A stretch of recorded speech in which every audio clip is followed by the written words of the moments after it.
ಯಾವ ನೈತಿಕತೆ ಇದೆ ನಿಮಗೆ? ಮಿಸ್ಟರ್ ಇಕ್ಬಾಲ್ ಹುಸೇನ್, ಇಂಥ ಗೂಂಡಾಗಳನ್ನು ಇಟ್ಕೊಂಡು ದಲಿತರನ್ನು ಇಬ್ಬಾಗ ಮಾಡಿ ಜಾತಿಗೆ ಜಾತಿಯನ್ನು ಎತ್ಕಟ್ಟಿ ನೋಡಿ, ಮಾಧ್ಯಮದಲ್ಲಿ ಧಮಕಿ ಹಾಕ್ತಾರೆ, ಅಲ್ಲೇ ಆಗ್ತದೆ, ಮಂಗಳೂರಿನಲ್ಲಿ ಅಲ್ಲೇ ಆಗ್ತದೆ.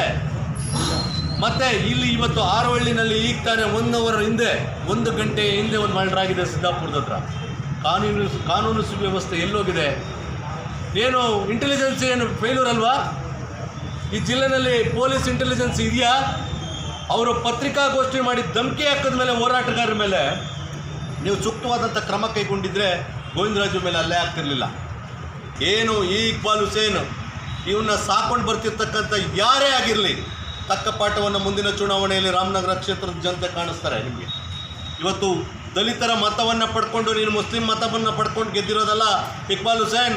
ದಲಿತರು ಒಗ್ಗಟ್ಟಾಗಿ 100% ಎಲ್ಲರೂ ಕೂಡ ಎಲ್ಲ ಎಡ ಮತ್ತು ಬಲ ಸಂಘಟನೆಗಳು ಎಲ್ಲ ಒಗ್ಗಟ್ಟಾಗಿ ನಿಮಗೆ ನೀನು MLA ಆಗಿದೆಯಾ? ಇದೇ ದಲಿತರ ಮೇಲೆ ಇವತ್ತು ಅಲ್ಲೇ ಮಾಡಿಸ್ತೀಯಾ ಗುಂಡಗಳನ್ನು ಬಿಟ್ಟು?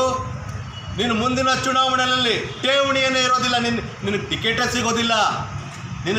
ಸಿಗೋದಿಲ್ಲ. ಬರೆದಿಟ್ಕೋ, ಮುಂದಿನ ದಿನಗಳಲ್ಲಿ ನಿನ್ನ ವಿರುದ್ಧ ಸಕ್ರಿಯವಾಗಿ ನಮ್ಮ ಪ್ರಗತಿಪರ ಸಂಘಟನೆಗಳೆಲ್ಲರೂ ಕೂಡ ಕೆಲಸವನ್ನು ಮಾಡ್ತೇವೆ. ಈಗಲಿಂದನೇ ಕೆಲಸ ಮಾಡ್ತೇವೆ. ಮುಂದಿನ ದಿನ ನೀನು ಗಂಟು ಮೂಟೆಯನ್ನು ಕಟ್ಕೊಂಡು ಹೂಕುಂದಕ್ಕೆ ಹೋಗಬೇಕು. ಬೇರೆ ಸಂಘಟನೆಯವ್ರನ್ನ ರಾಮನಗರಕ್ಕೆ ಬಂದು ಯಾಕೆ ಮಾಡ್ತಾರೆ ಅಂತ ಮಾಡ್ತೀನಿ. ನಾನೊಬ್ಬ ರಾಜ್ಯದ ನಾಯಕರಿ, ನಾನು ರಾಜ್ಯಾಧ್ಯಕ್ಷ ಆಗಿದ್ದವನು. ಈಗೂ ರಾಜ್ಯ ಸಂಘಟನೆ ಪ್ರತಿಯೊಂದು ತಾಲೂಕು ಜಿಲ್ಲೆಯಲ್ಲೂ ಕೂಡ ನಮ್ಮ ಸಂಘಟನೆ ಇದೆ. ಯಾವುದೇ ಜಿಲ್ಲೆಗೆ ಹೋಗ್ಬೇಕಾದ್ರೆ ನಾನು ಹೋರಾಟಗಳನ್ನು ಮಾಡ್ತೀನಿ. ನಿನಗೆ ತಾಕತ್ತಿದೆಯಾ? ನೀನು ಕನಕಪುರ ಹೂಕುಂದದಲ್ಲಿದ್ದವನು ರಾಮನಗರದಲ್ಲಿ ಹೇಗೆ ಹೋಗಿ ನಿನ್ನ ಸಂಘಟನೆ ಶಾಸಕನಾದೆ? ನೀನು ವಾಮಮಾರ್ಗದಲ್ಲಿ ಕೂಪನ್ ಕೊಟ್ಬಿಟ್ಟು ಶಾಸಕ ಆದಂಥವನು, ನೀನು ಟೋಕನ್ ಶಾಸಕ. ನೀನು ಮೊನ್ನೆ ಮಹಿಳೆಯರಿಗೆ, ದಲಿತ ಮಹಿಳೆಯರಿಗೆ ಸೀರೆಗಳು ಹಂಚಿದೆಯಾ? ಅಲ್ಲಿ ಕಾಲು ತುಳಿತಾ ಆಗಿದೆ. ಒಂದು ಗಂಭೀರವಾದಂಥ ಇನ್ನೊಂದು ಪ್ರಕರಣ ಇದೆ. ಒಂದು ಮಗುನೂ ಕೂಡ ಸತ್ತಿದೆ ಅಂತಕ್ಕಂಥ ಒಂದು ಗುಮಾನಿ ಇದೆ. ಆ ಗುಮಾನಿಗೆ ಪೊಲೀಸ್ ಇಲಾಖೆ ನೀನು ಕೂಡ ಸ್ಪಷ್ಟೀಕರಣ ಮಾಡಬೇಕು, ಜಿಲ್ಲಾಡಳಿತ. ಇದಕ್ಕೆ ಒಂದೇನೋ ದುಡ್ಡು ಕೊಟ್ಟು ಸೆಟ್ಲ್ಮೆಂಟ್, ಮಲ್ಲಿಕಾರ್ಜುನ ಅವರು ಸೆಟ್ಲ್ಮೆಂಟ್ ಮಾಡ್ಕೊಂಡಿದ್ದಾರೆ.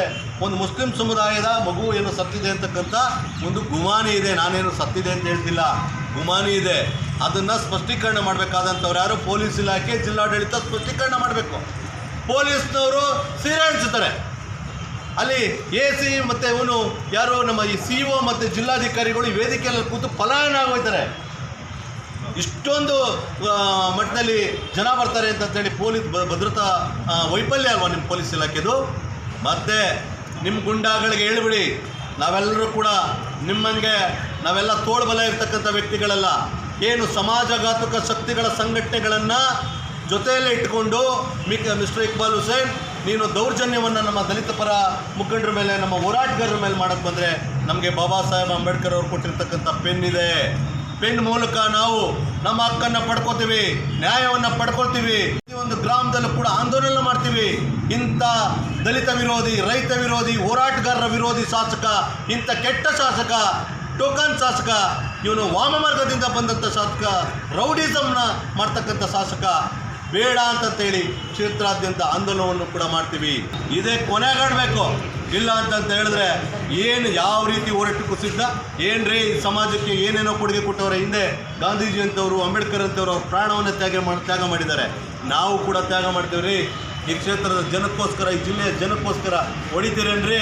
ನಮ್ಮ ದೌರ್ಜನ್ಯ ಮಾಡ್ತೀರೇನ್ರಿ? ಜನರು ನೋಡ್ತಾರೆ, ಮುಂದೆ ತೀರ್ಮಾನ ಮಾಡ್ತಾರೆ. ಬಿಡ್ರಿ, ನಮ್ಮ ಯಾವುದೇ ಕಾರಣಕ್ಕೂ ಈ ರೀತಿ ಧಮಕಿ ಹಾಕಿ ಹೊಡೆದಾಟ ಮಾಡಿ ರೌಡಿಗಳನ್ನ ಬಿಟ್ಟು ಹೋರಾಟವನ್ನು ಹತ್ತಿಸ್ತೀವಿ ಅಂತ ಹೇಳಿ ಕನ್ಸ್ಕೊಂಡಿದ್ರೆ ಇನ್ನೂ ಜಾಸ್ತಿ ಮಾಡ್ತೀವಿ ಹೊರತು ಯಾವುದೇ ಕಾರಣಕ್ಕೂ ಕೂಡ ನಾವು ಭಯ ಪಡೋರಲ್ಲ.